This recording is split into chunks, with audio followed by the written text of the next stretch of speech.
আচ্ছা, আসসালামু আলাইকুম। আমরা আসলে আমাদের বৈষম্য বিরোধী ছাত্র আন্দোলনের এই ব্যানারে গত কালকে থেকে একদম আমাদের প্রথম এবং প্রধান এবং সবচেয়ে গুরুত্বপূর্ণ যে প্রোগ্রামটি সেটি হচ্ছে যে আমাদের যে ভাই বোনেরা আসলে আহত হয়ে ঢাকা সহ বাংলাদেশের বিভিন্ন হসপিটালে তারা কাতরাচ্ছে, আমরা তাদের কাছে ছুটে যাচ্ছি। আমাদের যতটুকু সময় এবং সামর্থ্য রয়েছে সেই জায়গা থেকে আমরা আজকে এ পর্যন্ত প্রায় 15টি হসপিটালে গিয়েছি। আমাদের একটি অবজারভেশন রয়েছে যেটি আমরা তুলে ধরতে চাই। ঢাকা শহরের বড় বড় যে হসপিটালগুলো রয়েছে, সরকারি হসপিটালগুলো, যেমন আপনি যদি Dhaka medical college, Suhrawardy medical college কিংবা সলিমুল্লাহ মেডিকেল কলেজের কথা বলেন, এই মেডিকেল কলেজগুলোতে সবচেয়ে বড় যে সমস্যাটি আমরা দেখতে পাচ্ছি সেটি হচ্ছে যে রোগীর আধিক্য। যতজন সেখানে রোগী থাকা সম্ভব তার চেয়ে ডাবলেরও বেশি রোগী রয়েছে। সেই জায়গা থেকে আমরা আমাদের স্বাস্থ্য অধিদপ্তর কিংবা স্বাস্থ্য মন্ত্রণালয়ের থেকে আমাদের একটি গুরুত্বপূর্ণ দাবি বা চাওয়া, সেখান থেকে যেন যতটুকু রোগী সেখানে থাকা সম্ভব ওইটুকু রেখে বাকিদের প্রপার ট্রিটমেন্টের জন্য প্রাইভেট হসপিটালগুলোতে রাষ্ট্রীয় খরচে পাঠানো হয়, যেন তাদের প্রপার ট্রিটমেন্টই হয়। এর প্রধান কারণটি হচ্ছে আমরা প্রাইভেট হসপিটালগুলোতে কয়েকটি জিনিস লক্ষ্য করেছি। প্রথমটি হচ্ছে তারা প্রাথমিক চিকিৎসা দিয়েই তাদেরকে বিভিন্ন সরকারি হসপিটালে পাঠিয়ে দিয়েছে, এবং বিভিন্ন প্রাইভেট হসপিটালে গিয়ে আমরা যেটি দেখেছি যে প্রাইভেট হসপিটালে রোগী প্রায় নেই বললেই চলে, দু একটি প্রাইভেট হসপিটাল ছাড়া সকল রোগী এখন সরকারি হসপিটালে। কারণ ওই মানুষগুলো আসলে আর্থিকভাবে তাদের ওই সামর্থ্য সেটি নেই।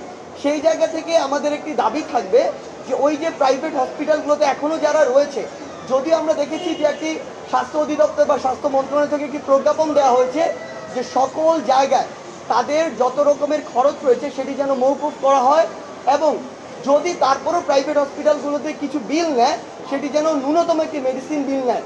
সেই জায়গায় আমাদের আবেদন থাকবে যে প্রত্যেকটি জায়গায়, হোক সরকারি হোক বেসরকারি, হসপিটালগুলোতে যেন যারা আন্দোলনকারী রয়েছে, যে বয়সেরই হোক না কেন, আন্দোলনকারী যারা রয়েছে ঢাকার হোক ঢাকার বাইরের হোক, সকলের এই চিকিৎসা ফিটি যেন মওকুফ করা হয়, কিংবা যদি সেখানে কোনো পেমেন্ট করা প্রয়োজন হয় সেটি যেন রাষ্ট্র সেই দায়িত্বটি নেয়। এটি একটি কথা। আরেকটি কথা হচ্ছে আমাদের অনেক আন্দোলনকারী রয়েছে কিংবা অনেক সমন্বয়ক সহ সমন্বয়ক রয়েছে, কিংবা ইভেন এখন আমরা দেখছি যে নতুন বিভিন্ন গ্রুপ তৈরি হচ্ছে যারা কেউ ভালো উদ্দেশ্যে কেউ অন্য কোনো অসৎ উদ্দেশ্যে আসলে হসপিটালগুলোতে প্রচুর পরিমাণে পরিদর্শনে যাচ্ছে। এটি যাওয়ার বেশ কিছু সমস্যা রয়েছে, তাদের অনেক বড় সংখ্যায় যাচ্ছে, যেটি আমাদের ওইখানকার আসলে স্বাস্থ্যগত যে নিরাপত্তা কিংবা পরিচ্ছন্নতা এই ইস্যুটিকে সমস্যা করে। অনেকে খাবার দিতে টিম নিয়ে যাচ্ছে, অনেকে পুরো মিডিয়া টিম নিয়ে যাচ্ছে সেখানে। আমাদের আপনাদের কাছে রিকোয়েস্ট এবং আপনাদের মাধ্যমে সকলের কাছে রিকোয়েস্ট, আমরা ওই হসপিটালের ভিতরের যে নিরাপত্তা কিংবা স্বাস্থ্যগত যে ঝুঁকি, এই বিষয়গুলো মাথায় রেখে সেখানে যেন পর্যাপ্ত যতটুকু আমাদের হাইজিন মেনটেন করা উচিত সেটুকু যেন আমরা করি। এবং সরকারি হসপিটালগুলোতে ইতিমধ্যে আমরা জানতে পেরেছি যে তারা এক্সট্রা একটি হাই কেয়ার ইউনিট তৈরি করবেন, সেই জায়গার নিরাপত্তা যেন আমরা বজায় রাখি, এটি একটি বিষয়। এবং আমাদের থেকে যেটি আমরা এই হসপিটালগুলোতে ঘুরে যেটি দেখেছি, আসলে আমাদেরকে শোনানো হয়েছিল ওই ফ্যাসিস্ট সরকার যতদিন ছিল যে আমাদের উপর নাকি শুধুমাত্র রাবার বুলেট ছোড়া হয়েছে। আপনি হসপিটালের বেডগুলোতে যান, কারা আছে, শরীরের এক পাশ দিয়ে বুলেট ঢুকেছে, আরেক পাশ দিয়ে বের হয়ে গিয়ে আরেকজনকে আঘাত করেছে, ওই বুলেটগুলো পর্যন্ত ব্যবহার করা হয়েছে। আপনি গিয়ে দেখুন এক একজন কিভাবে কাতরাচ্ছে। এই যারা একটি গণহত্যার মতো একটি বিষয়ের সাথে জড়িত ছিল, আমরা ছাত্র সমাজ এবং বৈষম্য বিরোধী ছাত্র আন্দোলন বলতে চাই তাদের যেন এই গণহত্যার দায়ে বিচারটি দেশে এবং আন্তর্জাতিক মহল থেকে হয়, এই কথাটাই আমরা বলছি। এবং প্রাইভেট হসপিটালগুলোতে লাখ লাখ টাকা নিয়ে নেওয়া হয়েছে যাদের অলরেডি ডিসচার্জ করা হয়েছে। আমাদের আবেদন থাকবে অন্তর্বর্তীকালীন সরকারের কাছে কিংবা স্বাস্থ্য মন্ত্রণালয়ের দায়িত্বে যারা রয়েছেন তাদের কাছে, এই আন্দোলনকারী যারা রয়েছে, শুধু ছাত্র নয়, যে কোনো বয়সের হোক না কেন, তাদের যে বিলগুলো নেওয়া হয়েছে লক্ষ লক্ষ টাকা, এগুলো যেন প্রাইভেট হসপিটালগুলো ফেরত দিয়ে রিফান্ড করে তাদের যে ইমেজের একটি সংকট তৈরি হয়েছে সেই ইমেজটি ফিরিয়ে আনার ন্যূনতম যে চেষ্টাটি সেটি করে। এটি আমাদের সকল প্রাইভেট হসপিটালের কাছে একটি আবেদন থাকবে। এবং সরকারি হসপিটালের মধ্যস্বত্বভোগী রয়েছে একটি গোষ্ঠী, প্রশাসন জানে ফ্রি দেওয়া হচ্ছে, রোগী জানে না ফ্রি দেওয়া হচ্ছে, রোগীকে বিভিন্নভাবে বোঝানো হচ্ছে এটা লাগবে এটা লাগবে। যে মধ্যস্বত্বভোগীরা এতদিন ধরে বাংলাদেশে এগুলো করেছে, অসৎভাবে টাকা ইনকাম করেছে, তাদেরকে আমরা হুঁশিয়ার করে দিতে চাই প্রশাসনের সহযোগিতায় ফার্দার আমরা যদি কাউকে এরকম কোনো কাজের মধ্যে দেখি, তাদের বিরুদ্ধে চাকরিচ্যুত করা সহ যত ধরনের পদক্ষেপ নেওয়ার জন্য যত ধরনের ব্যবস্থা আমাদের পক্ষে নেওয়া দরকার, আমরা তার সবগুলোই নিব। ধন্যবাদ।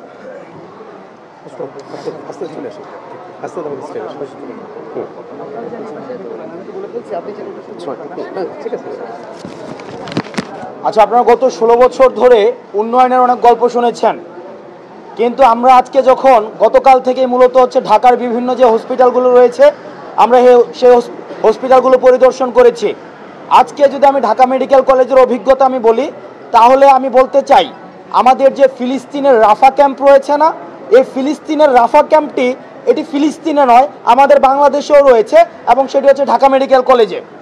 অর্থাৎ আমাদের স্বাস্থ্য ব্যবস্থা এতটাই ভঙ্গুর যে ফিলিস্তিনি রাফা ক্যাম্পের সাথে ঢাকা মেডিকেল কলেজের কোনো ধরনের বৈসাদৃশ্য নেই। অর্থাৎ বিগত সরকার আমাদের এই স্বাস্থ্য খাতকে জানাজা করে দাফন কাফনও সম্পন্ন করে দিয়েছেন। এই ভঙ্গুর যে স্বাস্থ্য খাতটি, সেটিকে আবার পুনর্জীবিত করতে হলে আমাদের ইনক্লুসিভ বিভিন্ন ডিসিশন প্রয়োজন, ইনক্লুসিভ পলিসি অ্যাডপশন প্রয়োজন। সেই জায়গা থেকে আজকে আমাদের হেলথের যিনি এডিজি মহোদয় ছিলেন, ওনার সাথে আমার কথা হয়েছে, এবং উনি এবং ঢাকা মেডিকেলের পরিচালক, ওনাদের সাথে আমাদের ফলপ্রসূ আলোচনা হয়েছে।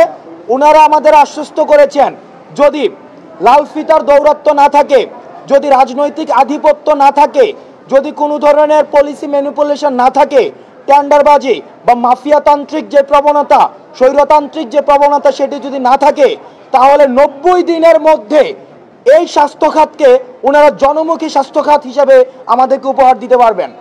অর্থাৎ 90 দিনের মধ্যে। আমরা তাদেরকে আশ্বস্ত করতে চাই বৈষম্য বিরোধী ছাত্র আন্দোলনের পক্ষ থেকে, যে আপনারা যদি 90 দিনের মধ্যে আমাদের এই ভঙ্গুর স্বাস্থ্য খাতকে জনমুখী করতে পারেন, সেক্ষেত্রে আমাদের ছাত্র নাগরিকের যে ধরনের সহায়তা প্রয়োজন, আমাদের জায়গা থেকে আমরা সেই ধরনের সহায়তা আপনাদেরকে সব সময় দিব। অর্থাৎ আমরা নিশ্চিত করতে চাই যে মাফিয়াতন্ত্র ছিল হসপিটালগুলোতে, যেই স্বৈরতান্ত্রিক যে শাসন ব্যবস্থা ছিল হসপিটালগুলোতে, সেই স্বৈরতান্ত্রিক শাসন ব্যবস্থা বা কাঠামো এই হসপিটালগুলোতে আর কখনোই ফিরবে না, এবং সেই কফিনে ছাত্র নাগরিক একদম আজীবনের জন্য পেরেক মেরে দিয়েছে। সুতরাং আপনারা নির্ভয়ে কাজ করবেন, যাতে করে আমাদের যে স্বাস্থ্য খাতটি রয়েছে, এই স্বাস্থ্য খাতটি জনকল্যাণমুখী হতে পারে। দ্বিতীয়ত আরেকটি বিষয়, সেটি হচ্ছে ইতিমধ্যে আজকে সকালে আমরা যখন গিয়েছি, সেখানে গিয়ে ঢাকা মেডিকেলের পরিচালক এবং আমাদের এডিজি মহোদয়ের মিটিংয়ের মধ্য দিয়ে আমরা দেখেছি যে আমাদের সমন্বয়ক এবং সহ সমন্বয়কের নামকাওয়াস্তে সমন্বয়ক এবং সহ সমন্বয়কের নাম সর্বস্ব সমন্বয়ক এবং সহ সমন্বয়কের উৎপাত বেড়ে গিয়েছে। তারা অনেক বেশি সেবা করতে গিয়ে, সুবিধা দিতে গিয়ে তাদের স্বাভাবিক কার্যক্রমে বিঘ্নিত করছে। সেজন্য যাতে করে আহতরা চিকিৎসা সেবা নির্বিঘ্নে পায়, সেজন্য আজকে স্পেশালাইজড ডেডিকেটেড কেয়ার ইউনিট প্রত্যেকটি সরকারি হসপিটালে পুনরাবৃত্তি করছে। স্পেশালাইজড ডেডিকেটেড কেয়ার ইউনিট করে দেওয়া হয়েছে, যেখানে শুধুমাত্র আহতদের চিকিৎসা করা হবে, এবং সেই চিকিৎসাটি হবে সম্পূর্ণ ফ্রিতে, কোনো ধরনের অর্থ লাগবে না। এবং শুধুমাত্র চিকিৎসা প্রক্রিয়ায় নাই, বরং মেডিকেল ইকুইপমেন্টস যে ক্রয় করার ক্ষেত্রে, সেগুলোর ক্ষেত্রেও কোনো ধরনের টাকা লাগবে না। দ্বিতীয়ত যে বিষয়টি, প্রাইভেটের ক্ষেত্রে যেই টাকা ইতিমধ্যে নেওয়া হয়েছে, এই টাকাটি রিফান্ড কিভাবে করা যায় সেটি নিয়েও আমাদের কথা হয়েছে। ওনারা আমাদের আশ্বস্ত করেছেন, যারা ইতিমধ্যে প্রাইভেটে টাকা দিয়ে দিয়েছেন তাদের টাকাটি রিফান্ড করা হবে, এবং পরবর্তীতে প্রাইভেটে আর কোনো ধরনের চিকিৎসার টাকা লাগবে না। অর্থাৎ আমরা যদি দেখি, আহতদের চিকিৎসার সরকারি এবং বেসরকারি খাতের যেই সেবাটি রয়েছে, সেই সেবাটি সম্পূর্ণভাবে ফ্রি করে দেওয়া হয়েছে, আজকে থেকে সম্পূর্ণভাবে ফ্রি। আর আরেকটি সচেতনতা, আমরা গণমাধ্যম কর্মীদের আপনাদের হচ্ছে সহযোগিতা চাই। সেক্ষেত্রে আজকে আমরা যখন নিটোরে গিয়েছি, নিটোরে গিয়ে দেখি সমন্বয়ক এবং সহ সমন্বয়ক পরিচয়ে ব্যানার টানিয়ে সেখানে ফান্ডিং করা হচ্ছে, সেখানে ফান্ড কালেকশন করা হচ্ছে, এবং আমরা হাতে নাতে টাকা সহ 1,80,000 টাকা সহ একটা পক্ষকে আমরা ধরেছি। আমরা স্পষ্ট করে দিতে চাই, বৈষম্য বিরোধী ছাত্র আন্দোলন 5 জুন থেকে যখন আন্দোলনটি করছে, আজকে পর্যন্ত আমরা কোনো ধরনের আর্থিক লেনদেনের সাথে সম্পর্কিত না, একটা টাকাও আমরা আর্থিক লেনদেনের সাথে সম্পর্কিত না। আমাদের যদি কোনো ধরনের আর্থিক সহায়তা প্রয়োজন হয় সেটি স্বাস্থ্য মন্ত্রণালয়ের মাধ্যমে অথবা সংশ্লিষ্ট মন্ত্রণালয়ের মাধ্যমে জানানো হবে। যারা বৈষম্য বিরোধী ছাত্র আন্দোলনের পরিচয়ে চাঁদাবাজি অথবা বিশেষ সুবিধা দাবি করবে, আমরা আপনাদেরকে আহ্বান জানাবো তাদেরকে আপনারা নিকটস্থ থানায় সোপর্দ করবেন এবং পরবর্তীতে স্বাস্থ্য খাতের অগ্রগতি এবং আজকের অবজারভেশন নিয়ে আমাদের কথা বলবেন স্বাস্থ্য মন্ত্রণালয়ের এডিজি মহোদয়। অনেক ধন্যবাদ। আমি আপনারা যেগুলো বলেছেন সেগুলোর সঙ্গে পুরোপুরি একমত। আজকে সকাল থেকে আমরা অনেকগুলি হাসপাতালে দৌড়ে বেরিয়েছি এবং আমাদের যারা এই বৈষম্য বিরোধী আন্দোলন করতে গিয়ে যে ছাত্র জনতা যারা আহত হয়েছেন তাদেরকে এক্সক্লুসিভলি ডেডিকেটেড ওয়েতে একটি চিকিৎসা করার পিছনে কারণ হচ্ছে যে এই যারা এখন ভর্তি আছেন 500-র উপরে, এদের প্রত্যেকেরই মৃত্যুর ঝুঁকি রয়েছে ইনফেকশন থেকে। তো এই ইনফেকশন যদি আমরা প্রিভেন্ট করতে না পারি, আমাদের এই ছাত্রদের কিন্তু মৃত্যু ঝুঁকি থেকে আমরা কমাতে পারবো না।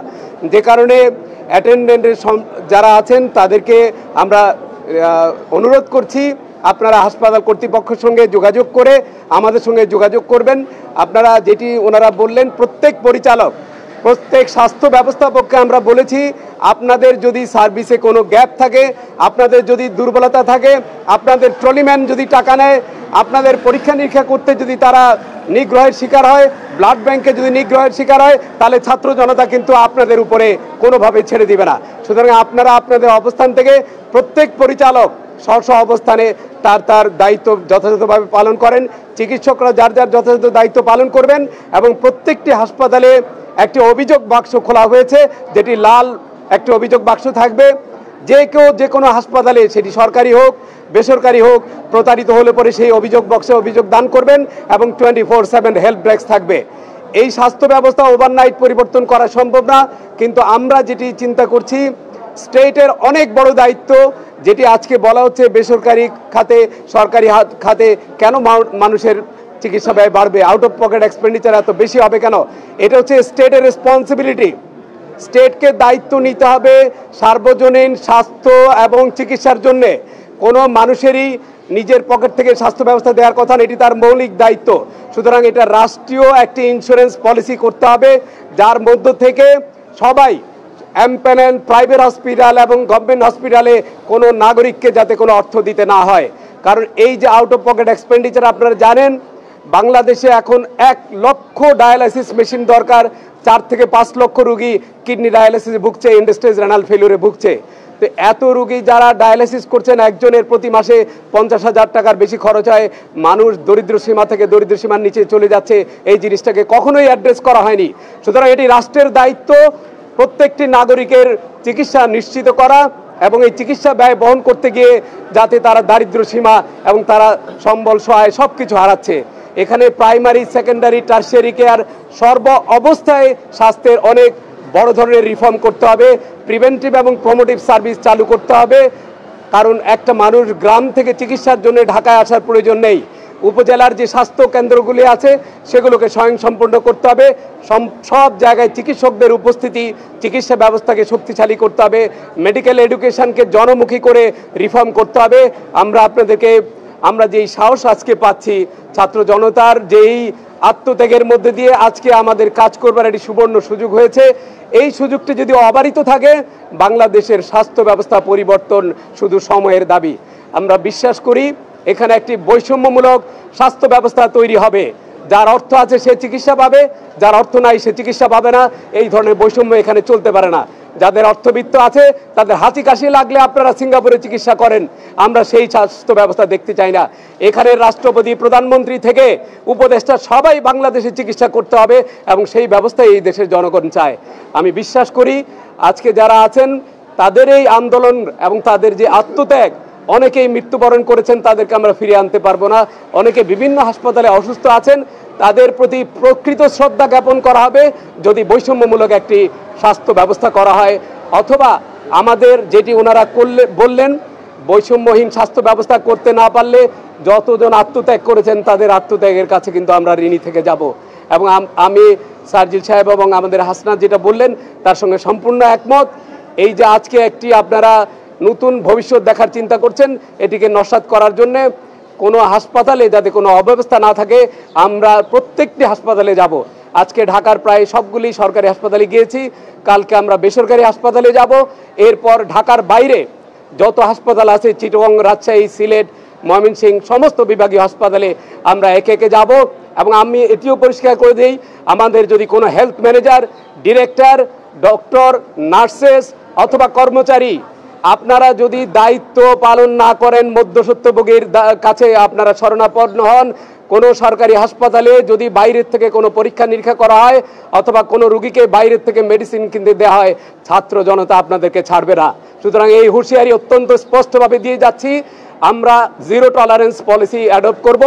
এই রকম অনিয়ম করার জন্য আপনারা নিগৃহীত হলে সেই দায়িত্ব আপনাদেরই নিতে হবে। সুতরাং দায়িত্বহীন ভাষায় বলতে চাই, স্বাস্থ্যের পরিবর্তন আসন্ন, আপনারা সবাই যদি আমাদের সঙ্গে থাকেন, এই পরিবর্তন শুধুমাত্র অল্প সময়ের বিষয়। আপনাদের সবাইকে অনেক ধন্যবাদ আজকে এখানে উপস্থিত হবার জন্য। আচ্ছা একটু দাঁড়ান। আচ্ছা কিছুক্ষণ আগে একটা এক্সপেরিয়েন্সের কথা বলছিল, এই এক্সপেরিয়েন্স আমরা গত মোটামুটি 15-16 বছর ধরে আমরা এই বিচার এক্সপেরিয়েন্স দেখছি। ওরা আজকে দেখলো এবং ওরাও হয়তোবা আলাদা করে বিভিন্ন সময় এগুলো দেখেছে। আপনাদেরকে কোট করে একটা কথা বলছিল, সেটা হচ্ছে যে কিছু সমস্যার সমাধান হয়ে গেলে 1 সপ্তাহের মধ্যে পুরো সারা বছর চেঞ্জ হয়ে যাবে। ওই সমস্যাগুলো কি, সেগুলো আপনারা কিভাবে এতদিন ডিল করতে পেরেছেন, এবং এখন যে আপনি এতটা কনফিডেন্টলি বলছেন, এই কনফিডেন্সের জায়গাটা কোথা থেকে আসছে, এবং আমরা এই কনফিডেন্সটা নেক্সট 6 মান্থ এন্ড 1 ইয়ারের মধ্যে এই কনফিডেন্সটা থাকবে কি? যেটি আপনি বলেছেন খুবই রিলেভেন্ট প্রশ্ন। কারণ যখন আপনি একটা মুক্ত এনভায়রনমেন্টে কাজ করেন, যখন আপনার উপরে কোনো কিছু চাপিয়ে দেওয়া হয় না, আপনার মতামতকে প্রাধান্য দেওয়া যায়, তখনই কেবল পরিবর্তন সম্ভব। গত 4 বছর ধরে আমরা বলেছি ন্যাশনাল হেলথ ইন্স্যুরেন্স করতে হবে, গত 4 বছর ধরে বলেছি আমরা ন্যাশনাল হেলথ অথরিটি করতে হবে, স্বাস্থ্য ইন্ডিপেন্ডেন্ট কমিশন করতে হবে, স্ট্র্যাটেজিক পারচেজ করতে হবে, যন্ত্রপাতি না কিনে সার্ভিস কিনতে হবে। একটা এমআরআই মেশিনের দাম 10 কোটি টাকা হলে সেটা 18 কোটি টাকায় কিনে 1 বছর পরে নষ্ট হয়ে যায়, সে এমআরআই খরচ পড়ে একটা 18 থেকে 20,000 টাকা। আমি তো প্রাইভেট থেকে 5,000 টাকায় কিনতে পারি। অনেক ধরনের স্ট্র্যাটেজিক বিষয় ছিল, সেগুলো এখন আমরা মনে করি যে এখন উপযুক্ত পরিবেশে এসছে। স্বাস্থ্যের রিফর্ম শুধুমাত্র আন্তরিকতা, এবং যে যেখানে আছেন আমি একটা কথা পরিষ্কার বলি, আপনারা যার যার জায়গায় সিনসিয়ারলি কাজ করেন, পরিবর্তন আসবেই। এখানে ভয় পাওয়ার কিছু নেই, কারণ বিগত 17 বছর আপনাদেরকে এই সিস্টেমের মধ্য দিয়ে আসতে হয়েছে। এখন আপনারা ভয়ে ভীত না হয়ে যার যার জায়গায় আপনাদের দায়িত্বগুলি পালন করেন, পরিবর্তন নিশ্চয়ই আসবে। জি শুভ। ঢাকার অনেকগুলো বড় হাসপাতালে চিকিৎসা দিতে দেওয়া হয়নি এবং জানি দলের নেতাকর্মীরা তারা সিসি ক্যামেরা পর্যন্ত নিয়ে গেছে, কারা কারা এসেছে, কারা কারা সেবা দিচ্ছে। এই বিষয়ে সমন্বয়টা আসলে খুঁজে বের করছেন কিনা, কারা করেছে, কোন কোন হাসপাতালে করেছে, এবং এই ব্যাপারে আপনারা ব্যবস্থা হ্যাঁ, এটা সাজেস্ট দেখুন আমাদের বলবেন। আচ্ছা বলতে চাইলে বল। আচ্ছা মাইন বলতে চাই। আচ্ছা কালকে আমরা একটা হাসপাতালে মানে বাংলাদেশ মেডিকেল, মানে উত্তরা সাবেক নাম আর কি বাংলাদেশ মেডিকেল, সেখানে আমরা গিয়েছিলাম। তো যাওয়ার পরে আমাদের একটা এক্সপিরিয়েন্স হয়েছে যে সেখানে যে যারা ভর্তি ছিল এবং সেখানে যারা ডেড হয়েছিল, মারা গিয়েছিল, তাদের সংখ্যা আমরা জানতাম এরকম, আমাদের কাছে সংবাদ ছিল যে সেখানে মোট এই আন্দোলনের মধ্যে সেই হাসপাতালে 30 জনের অধিক নিহত হয়েছে। তো সেখানে আমাদের এই তথ্যটি আমরা ভেরিফাই করতে তাদেরকে জিজ্ঞেস করি, কারণ আমরা এর আগেও একবার ভিজিটে গিয়েছিলাম, তখন তারা বলেছিল যে অফিসিয়ালি তারা নোট ডাউন করেছে 11 জন সেখানে নিহত হয়েছে, কিন্তু আনঅফিসিয়াল সংখ্যাটা হলো 30। সেখানকার এক স্টাফ আমাদেরকে বলেছিল। তো আমরা যখন কালকে যাই, অফিসিয়ালি আমাদেরকে জানানো হয় এই সংখ্যাটা 30-এর বেশি, 32। তো তারপর আমরা বলি যে আপনাদের এখানে কি কি সমস্যাগুলো হয়েছিল, আপনাদের উপর কিভাবে প্রেসার ক্রিয়েট করা হয়েছিল। এটা জাস্ট একটা হাসপাতালের উদাহরণ, ঢাকা মেডিকেল থেকে শুরু করে প্রত্যেকটা হাসপাতালে এই ধরনের উদাহরণ আছে, এবং আপনারা যারা সাংবাদিক ভাইরা আছেন তারা চাইলে অনুসন্ধান করতে পারেন এবং সেখানকার যে দায়িত্বপ্রাপ্ত ডাক্তার আছে তাদের কাছ থেকে আপনারা শুনতে পারেন। সেখানে রাষ্ট্রীয় যে গোয়েন্দা সংস্থা এবং রাষ্ট্রীয় গোয়েন্দা সংস্থা থেকে বিভিন্ন দলীয় যে ক্যাডার বাহিনী, ছাত্রলীগ, যুবলীগ সহ, তারা কিন্তু গিয়ে ডাক্তারকে রীতিমতো জিম্মি করেছে। জিম্মি করে সেখানকার যে তথ্যগুলো, সেখানে কতজন মারা গেল, সেখানে কতজন আহত ভর্তি হলো, প্রত্যেকটা জায়গায় প্রেসারাইজ করেছে এবং তথ্যগুলো তারা লোপাট করেছে। এমনকি সিসিটিভি আমাদের পক্ষ থেকে পদক্ষেপ, আপনাদের বিভিন্ন হাসপাতালে যতগুলো ডকুমেন্ট আছে এই মুহূর্তে আছে, সেটা লিখিত হোক বা মাহিন, আমি অলিখিত add করি, মাহিন। কিংবা যেগুলো শেষ করে আমি বলতেছি তারপর। সেগুলো ফুটেজ আকারে থাক, আপনারা সেগুলো সংরক্ষণ করবেন, কারণ আমাদের রাষ্ট্র থেকে সেটার প্রপার ডকুমেন্টেশন হবে। আচ্ছা, এই জায়গাটাতে আমি অ্যাড করি অ্যাকচুয়ালি। আমরা গতকালকে বিভিন্ন হসপিটালে গিয়েছি, যে হসপিটালগুলোতে আমরা গিয়েছি ওখানে, আমরা একটা ব্যবস্থা আপনি পরে আসছেন। আচ্ছা আচ্ছা, আপনার ওইটার বিষয়ে বলি। আমরা গতকালকে থেকে যে হসপিটালগুলোতে গিয়েছি, সেই হসপিটালগুলোতে তারা আমাদেরকে একটা সিঙ্গেল রুমে ডেকে নিয়ে সাহস করে এখন এই কথা বলছে, আমাদের রেজিস্টার খাতা নিয়ে যাওয়া হয়েছে, সিসিটিভি ফুটেজ নিয়ে যাওয়া হয়েছে, আমাদের এখানে যা সংখ্যা রয়েছে তার চেয়ে 3 থেকে 4 গুণ বেশি সংখ্যায় মানুষ আসলে মারা গিয়েছেন, শহীদ হয়েছেন। আমাদের জায়গা থেকে স্পষ্ট কথা, আমরা যতটুকু জানি যে বাংলাদেশের বা বিভিন্ন দেশের যে নিরাপত্তা সংস্থাগুলো রয়েছে, এজেন্সিগুলো রয়েছে, তারা এই ইনফরমেশনগুলো কোনো একটি সরকারকে হোক, সরকারের নির্দেশে সেগুলো সেভ করে রাখেন সরকারকে বাঁচানোর জন্য, কিন্তু তারা এই ইনফরমেশনগুলো নষ্ট করে ফেলেন না। এই রেকর্ডগুলো তাদের কাছে সবসময় থেকে যায়। আমরা অন্তর্বর্তীকালীন সরকারকে আমাদের জায়গা থেকে আজকের মধ্যে দেখা করে স্পষ্ট করে চাপ দিয়ে এটি বলবো, ওই প্রত্যেকটি ইনফরমেশন কালেক্ট করে যেন প্রকাশ করা হয়, কারণ আলটিমেটলি আমরা স্টিল এখন জানি না যে আমাদের কতজন ভাই শহীদ হয়েছেন। সেই জায়গা থেকে মাহিন যেটি বললো যে এগুলোর প্রত্যেকটির প্রপার ডকুমেন্টেশন করার জন্য যাদের সহযোগিতা লাগবে আমরা তাদেরকে ইনক্লুড করব। যদি কেউ সহযোগিতা করতে আগ্রহী না হয় তাহলে তার ফল অবশ্যই তাকে ভোগ করতে হবে। হ্যাঁ বলো।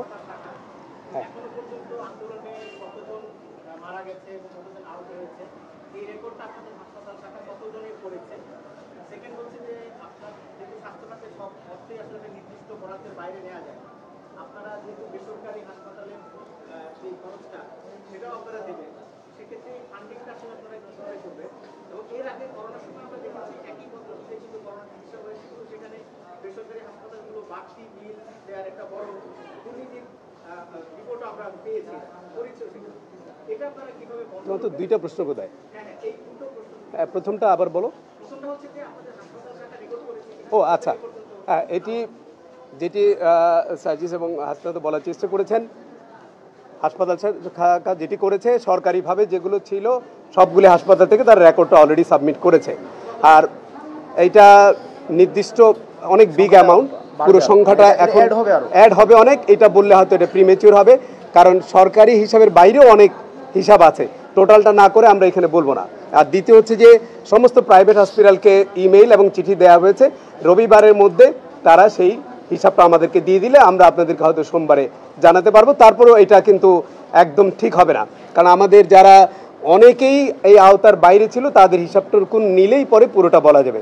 আর দ্বিতীয় কথা আপনি যেটা বললেন বেসরকারি হাসপাতালের, এখানে দেখুন ন্যাশনাল যখন ক্রাইসিস হয় বা জাতির জন্য যারা জীবন উৎসর্গ করে, বেসরকারি হাসপাতাল তো সারা বছরই ব্যবসা করেন, এই সময়টুকুতে তারা উদারতা দেখাবেন, এইটাই আমরা এক্সপেক্ট করি। আমরা কাউকে জোর করব না, কিন্তু ইতিমধ্যেই শতপ্রণোদিত হয়ে ওনারাই কিন্তু বিল রাখছেন না। সুতরাং এই জিনিসটা যাতে সবাই অ্যাডপ্ট করেন সেটাই আমরা চাই। আমি কিন্তু কোনো বেসরকারি হাসপাতালকে জোর করছি না, এর মধ্যেই তারা অনেকেই কিন্তু তারা মানবিক বা এই পরিস্থিতি চিন্তা করে যারা আজকে ধরেন জীবন বিসর্জন দিয়েছেন বা আত্মত্যাগ করেছেন, তাদের তো চাওয়া পাওয়ার কিছু নাই, তারা তো চলেই গেছেন। সুতরাং এই জায়গাটায় মহানুভবতার পরিচয় দিয়েছেন অনেকে, বাকিরাও দিবেন বলে আমরা বিশ্বাস করি।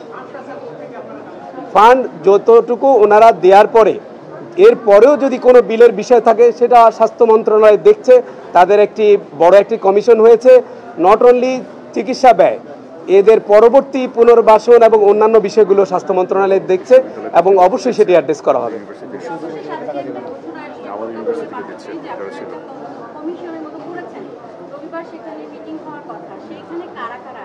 রবিবারে যে মিটিংটা হবে সেটি আন্তঃ মন্ত্রণালয় অনেক বড় একটি মিটিং, সেখানে অর্থ মন্ত্রণালয়ের প্রতিনিধি আছে, স্বাস্থ্য মন্ত্রণালয়ের প্রতিনিধি আছেন, অধিদপ্তরের প্রতিনিধি আছে, পরিকল্পনা থেকে শুরু করে আমাদের অন্যান্য যারা আগে এই সমস্ত বিষয় নিয়ে চিন্তা করেছেন, অনেক বড় একটা কমিটি আছে। সেই কমিটি কালকে সকালে রবিবারে বসবে, এই সমস্ত বিষয়ে কিভাবে তাদেরকে সহায়তা করা যায় এই বিষয়টা তিনি কালকে বলবেন। 12 থেকে 13 সদস্য বিশিষ্ট এটি একজন স্বাস্থ্য সেবা বিভাগ থেকে, মন্ত্রী পরিষদ বিভাগ থেকে শুরু করে সব বিভাগেই আছে। ওখানে সদস্য সচিব বোধহয় স্বাস্থ্য মন্ত্রণালয়ের একজন যুগ্ম সচিবকে করা হয়েছে। সেই কমিটিতে স্বাস্থ্য অধিদপ্তর হিসেবে প্রতিনিধি হিসেবে আমিও রয়েছি ওখানে। আচ্ছা, একটা লাস্ট পয়েন্ট শুধু অ্যাড করি, মানে আমরা আমাদের জায়গা থেকে স্বাস্থ্য খাত নিয়ে যে সমালোচনাগুলো করার, যেগুলো আমরা নিজের চোখে দেখেছি সেগুলো বলেছি, বাট আমরা রোগীদের থেকে পজিটিভ কিছু রিভিউ পেয়েছি। এর মধ্যে দুইটি হাসপাতালের নাম না বললেই নয়, একটি হচ্ছে উত্তরার কুয়েত মৈত্রী হসপিটাল এবং আরেকটি হচ্ছে কুর্মিটোলা জেনারেল হসপিটাল। এই দুটি নাম আমরা রোগীদের, আরেকটি হচ্ছে যেটি আমাদের বার্ন ইউনিট রয়েছে ঢাকা মেডিকেল কলেজের পাশে। এই তিনটি হসপিটালের রোগীদের থেকে সেবার বিষয়ে আমরা একদম পজিটিভ রিভিউ পেয়েছি। আমরা বিশ্বাস করি আগামী কিছুদিনের মধ্যে রোগীদের থেকে প্রত্যেকটি হসপিটালের এই পজিটিভ রিভিউটি আমরা পাবো। Thank you. আমি একটু শেষ করার আগে একটু বলে দিই যে এই বিষয়টা হচ্ছে যে আপনাদের সবার একটু ধৈর্য ধরতে হবে। ওভারনাইট চেঞ্জ হবে না, অধৈর্য না হয়ে আপনারা অপেক্ষা করেন। Days are coming, there will be changes. Sir 90 days countdown starts from today. 90 days countdown begins from now. মানে 90 দিনের যে কাউন্টডাউন, যে সেটা আজকে থেকে। অন্তর্বর্তীকালীন সরকারের 90 দিনে স্বাস্থ্য খাতের মধ্যে যে ভিজিবল পরিবর্তনটি আনবেন, ওনারা আমাদেরকে কমিটমেন্ট দিয়েছেন যে স্বাস্থ্য মন্ত্রণালয় দৃশ্যমান পরিবর্তন আনবেন এবং স্বাস্থ্য খাতকে জনমুখী করবেন, এবং সেই 90 দিনের কাউন্টডাউন আজকে থেকে শুরু হচ্ছে। এখন থেকে। ঠিক আছে, দাম এই ফোনটা আমি কিন্তু এই ফোনটা কার? আমি কিন্তু আপনাকে প্রেসারে হরাই দিলাম।